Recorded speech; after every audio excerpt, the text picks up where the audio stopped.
Tartan Kubada Kolayga ay isugu yimaadeen 3 kooxood oo ka kala socday magaalooyinka Minnesota, Carigaasi Mareykanka iyo 2 kooxood oo dalkan Ingiriiska oo magaalooyinka Birmingham iyo London ayaa waxaa lagu qabtay magaalada London.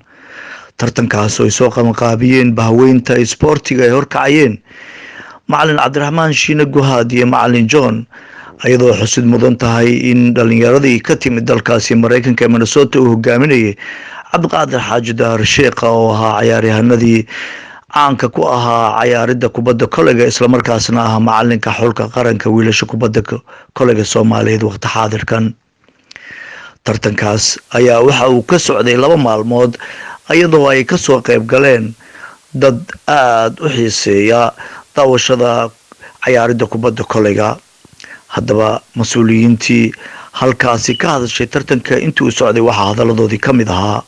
runtii waxaynu ku jirnaa tabaabusho oo loo tabaabushayanayo qarankii Soomaaliya in ay macnaha ay ciyaaraha ay isku diyaariyaan ciyaartu u soo socoto. Sheekha oo macallinkii qaranka ah iyo kooxdiisa oo noo yimid waxaan ku marti qaadnay wadankan Ingiriiska. waa 2 ciyaarood ay ciyaareen si habsilimo leh ayay 2 ciyaaroodna u dheeleen. runtii waxa aan ugu faraxsanahay koox Soomaaliyeed oo cariga Mareykanka nooga timid oo Ingiriiska nooga timid, asluubtooda iyo akhlaaqdooda iyo farsamadooda aan maanta soo koobi karin. runtiina waxa aan ku ogeyn ninkii ciyaartoydii oo loogu jeclaa ama kamid ahaa ciyaartoydii loogu jeclaa wadanka Soomaaliya inuu hogaaminayo Cabdiqaadir Xaaji Daar Sheekha. runtiina waa garan kartaan Cabdiqaadir Xaaji Sheekha ciyaartoyda oo wado farsamadooda iyo sida ay yihiin. horta ujeedada waxay tahay in aan raadino ama helno ciyaartoy mustaqbal wanaagsan ku leh kubadda kolayga. ma aha kaliya kooxda aan ka keenay Mareykanka waxaan raadinaynaa in Yurub in meel walbo Soomaali ay joogto inaan helno ciyaartoy talent oo Soomaaliyeed oo magaca qaranka Soomaaliya matali kale. ujeedada horta tuurkeena sidaas ayuu ahaa. tan kalena waxaan ka jawaabaynay martiqaad iyaguna aan ka helnay dadka walaalaheena halkan ku nool, waliba si gaar ah annaga soo codsanay gudoomiyaha qurba joogta kubadda kolayga Soomaaliyeed macallinkeena qaranka macallin Cabdiraxmaan Guhaad Shiino, runtii iyo macallimiin kale oo iyagana halkan joogta macallin John uu ka mid yahay.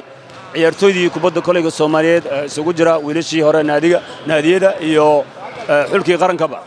runtii halkan waxaan kala kulannay oo aan rabaa anigoo oo ka faa'iideysanaya fursaddan inaan u mahadceliyo oo mahadcelin gaar ah aan u diro dhammaan jaariyadda Soomaaliyeed ee ku nool halkan UK. waxaan aad hadda ugu faraxsanahay inay ciyaarihii noo soo gabagaboobeen. kooxda ka imaaday Minneapolis ayaa waxay ku badasay 100, halka kooxda Birmingham maartay ay ka keentay 55. runtii kooxda Mareykanka ka timid 3 ciyaar ayaa ciyaareen way badiyeen marka koobka ayaga qaaday.